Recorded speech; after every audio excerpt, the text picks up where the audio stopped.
तेहें आबो बन दौड़ जावराग कना भारत सरकार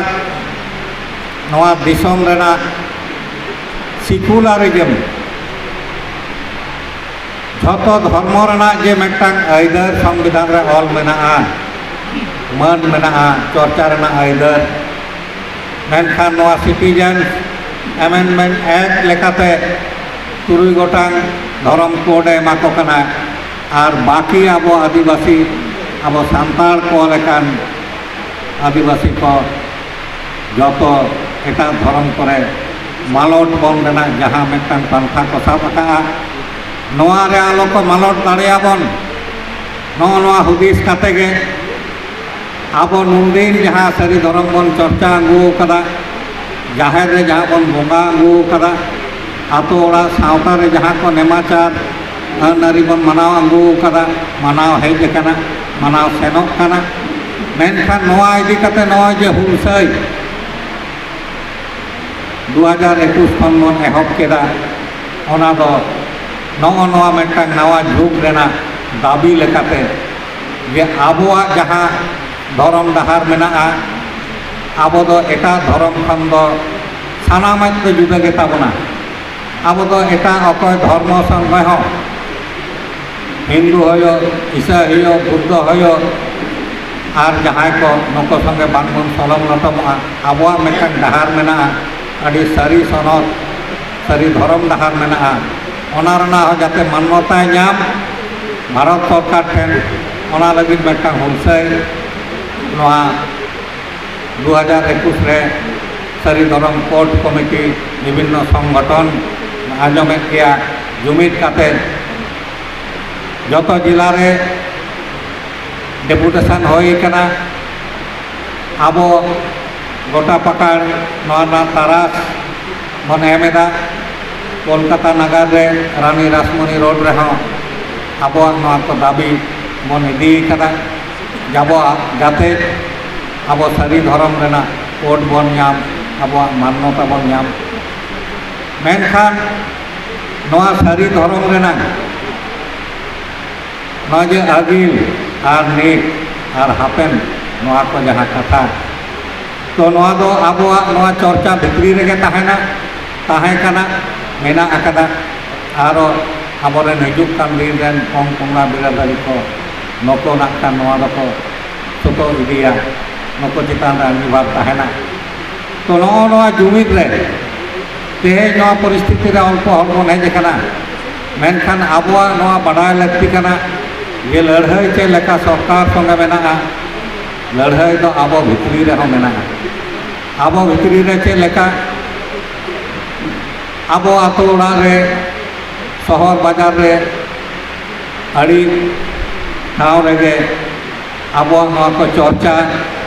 आरो काजाक जाते बन चलाव इदी दाड़ेया नोआ नोआ दो चर्चा आरो संगे हियो ताबोना आतो ओड़ा रे नंका धर्म रेना दरबार करा हुआ आबो नोआ जे नोडे बन जावरा कना मेनखान धर्म रेना अड़ी उतर कमी गे मेनाआ जहाँ दो नोडे दो कथा दो बन गालोच मिद एदा मेनखान दो आबो धर्म जुदी कमी बन एहबा जे मेटांग बंगा बुरु जे बाहा रेना गे जुदी बन एहबा तीना रकम सेरेंग दुरंग मेनाआ बिनती बाखेड़ मेनाआ ओनका गे नाना हुनर आबोआ ताराम बिनती आबगे से जमसिम से आरो जहाँ को बंगा बुरु रे छटियर रे नोआ भांडार रे नाना हुनर बिनती मेना जतो गे आबोआ नोआ धर्म बेढ़ायते आबोआ जानाम खन गुजु धाबी हारा बुरु बिहा बापला सानामा गे आबो नोआ सारी धर्म बेढ़ायते बन सेनोक कना तो नोआ सेनोक कना बन नोआ मा सानाम हल गे बन लैदा मेनखान नोय जे चुप छाड़ाव खन एहब काते चेत को कमीदा नोआ कमी तो आर नोडे नोआ देश बंधु हर रे तो बाबन उदुग दाड़ेया नोआ दो आतो ओड़ा रे अक्तो नापित ओना को कमी आबोरेन माझी बाबा नायके बाबा और सापाप्ती सानाम को आते जे मेटा मेटा कमी ओना को चिकार इदीदा मेनखान ओना रेना नोआ जे उटी उटी कमी को दो नोआ डास खन दो बाबन लई उछन दाड़ेया तो आड़ी उतर समय लगा चेत को चिकायदा बाको चिकायदा मेनखान नोआ मेना ताबोना और नोआ को आबोआ जहाँ आरी मेना आकादा ओना को प्रत्येकटी आरी गे मेटांग भितरी कथा मेना तेतेत मेना जहाँ दो मेना को नोआ रिलीजन और फिलोसफी जे धर्म और दर्शन जे आबो सांताल रिलीजन नोआ रेना चेत को नोआ रिचुअल्स मेना और नोआ कथा रेना फिलोसफी भितरी कथा को चेत करना जोतोआ के मेना ताबोना आबो नोआ धर्म बेढ़ाई पे जोतो कमी रे मेना आकादा कमी रे मेना बिनती बाखेड़ रे मेना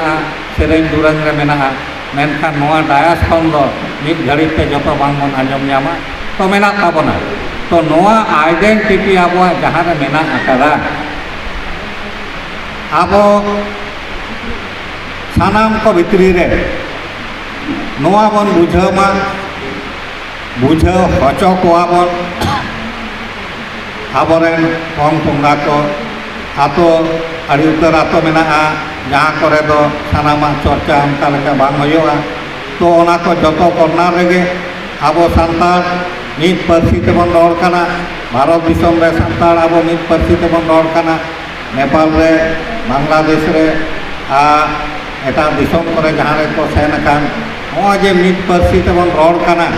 मेटा सांताल जात जे आबो उपुरुम बन ᱧᱟᱢ कादा पार्सी लेकाते आबो भारत दिसम रे से नोआ धरती रे आबो मेटा उपुरुम बन ᱧाम का संविधान लेकाते बन ᱧाम का तो ठीक उनका लेका गे आबो जहाँ रे पार्सी मेना नोंका मेटा मान्यता ᱧाम का आबो धर्म हो ओना मान्यता लगी आबो चर्चा में मेना गे अकोय आटक बुना आबो आतो ओड़ाग रे आबो जानाम खन बिया बापला गुजु गुरु जतो किछु गे आबो दोबन मानाव इदीदा आतो ओड़ाग रे जतो गे बन करावेआ अकोय हबा को आटक दाड़े आबोना मेनखान आबो नितो जुमिद ते लड़ाई रेना भारत सरकार ठेन आबो दरबार नितो इदी हुआ पश्चिम बांग्ला सरकार ठेन दरबार काते नोडेना विधानसभा रे आबो नोआ बिल को आगु काते बन पास होचोका आबो धर्म रेना मान्यता बन अदाय का मेनखान केंद्र सरकार ठेन नितो अदाय हुआ तो नोआ अदाय लगित गे तेहेन नोआ जे जगत जाकात सारी धर्म हेलमेल होयोग काना जे भारत दिसम रे चेद लेका आबो सांताल को नोआ रेना बन उयहारेदा तो उनका गे आबो नेलेदा बन से आंजमेदा बन आबो जहाँ नेपाल दिसम रे मेना कोआ ओंडे हो उनका को चर्चाएदा उयहारेदा को चेदा जे आबो दो बेधर्म मानमी दो बन बांग कान दो आबोरेन बोंगा बुरु को मिना आबोरेन पार्सी ताबन आबो नोआ जे बिनती बाखेड़ सेरेंग दुरेंग जतो नित हो मेना ताबना जियर आबे दो ओना मेकान अगिलान ओना जियर जाति जहाँ दो लिंग्विस्टिक को एंथ्रोपोलॉजिस्ट को होयो हिस्टोरियन होयो फिलोलॉजिस्ट जहाँ किछु जतो गे को मेनदा नुको पाहिल हर और पाहिल हर भितरी रे पाहिल आदिवासी भितरी रे आबो ओना को सानामा बन साब दोहो आकादा तो ओना दो आदि मारांग गौरव रेना और ओना गौरव खातिर आबो नित हबन नेला जे ब्रिटिश को नोआ दिसम रे को हेज लेन रे आबोआ जखन पार्सी को नेल केदा सेड़ा केदा को आबोआ लाकचार आबोआ बोंगा बुरु सेरेंग दुरंग नुना किछु को ऑल का नुना किछु को गवेषणा का जहाँ दो मुरई लेका नित आबो तला रे मेना चेदा उना को कमी लेदा उनको हाहाड़ा लेना को नेल काते जे नको नोंकान आदिवासी काना को जहाँ के मेना ताको अड़ी किछु मेना ताकोआ और नुकुआ जीवन हरा अड़ी सरब ताकोआ अड़ी सारियानी ताकोआ और नुको दो अड़ी रस्का गे ऐसे सेकेज को ताहेना नोआ उनको सुदा को बुझाव का तो आबोआ अनारी कस्टमरी लॉ तो आबोआ नोआ एक्ट को आबो लगी ते चेक को होय दरकार ओना को को टुडा आकादा तो नो नोंकान जात काना बन आबोते आबोआ दाड़े से आबोआ लाकचार रेना आबोआ धर्म रेना आबोआ पार्सी रेना आबोआ सानाम किछु दाड़े जदि आबोते आबो बन बुझाव ᱧᱟᱢᱟ आबो दो चेले हों बाको आटक दाड़े आबोना आलो बन मने मा जहाँ रे बन ताहेन जे आबो दो संख्या ते बन कम आनिया एकाल बांगा धरती रे नोंकान दिसम हो मेना जे आबो खन अडी कम हर आते संख्या ते अडी कम हर आते हो दिसोम चालाक कान ताकोआ और ओंडे आबो प्राय 1 कोटी गान हर सान्ताड़ तेबन रड़ काना नोआ दो आडी मारांग मिदटांग दाड़े ताबन तो संख्या लेकाते हं बाबन कमा मेनखान आबोआ नोआ नोआ हिड़िज पासिर जहां अवस्था नोआ नोआ जुमिद लाक्ति कान ताबोना और सारी धरम डाहार तेगे आबो जुमिदेद बोना और जुमिदोआ बन और आबो लड़ाई बन लहा इदिया तो नॉय भारत जाकात माजी पारगाना महल नोआरे नोआ जे आतो ओड़ा रेन माजी खन एहब काते से माजी रेन मोड़े बाबा को एहब काते ओने जे पंचायत सिस्टेम नोआ कदो को लैदा पीर पारगाना महल ओड़े होनको आमेटोंटांग आतो रेन हयतो पंचायत रे 25 टी गान आतो मेना जतो मिलाव काते मेटन पीर पारगाना महल को बनावदा तो पीर मेटन ब्लॉक रे जदि 10 टी पीर पंचायत मेना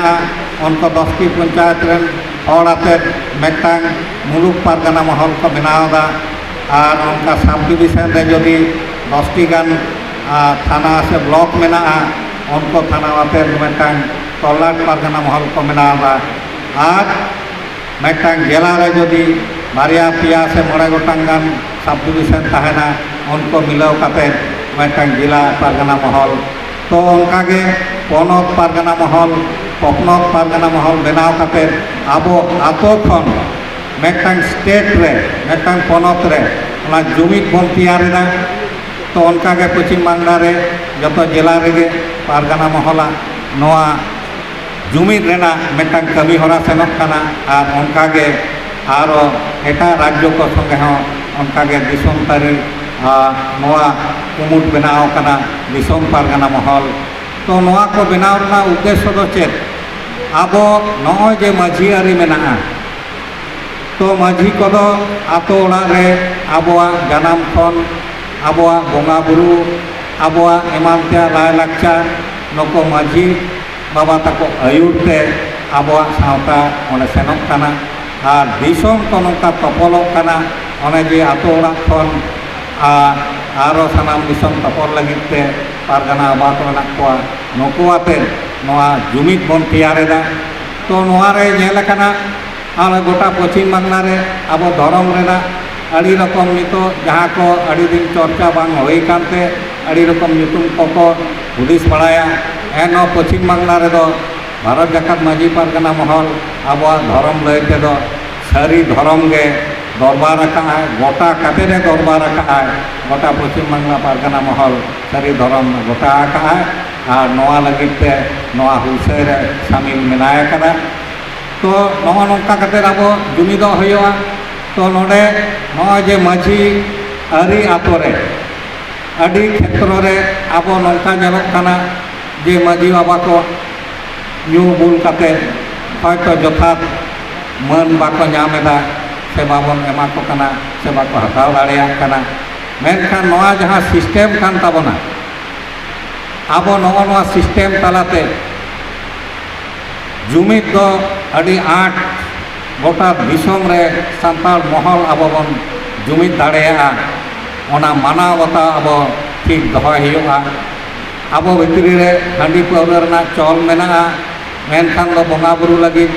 चौडर सुमुंग तेगे आबो कमी चला न्यू तोहेल रेना कथा तो बाको लैया तो न्यू तोहेल हांडी पाउडर रे दो सावता बाबन डुबुजा तो नोआ नोआ आबो विषय हुयुआ।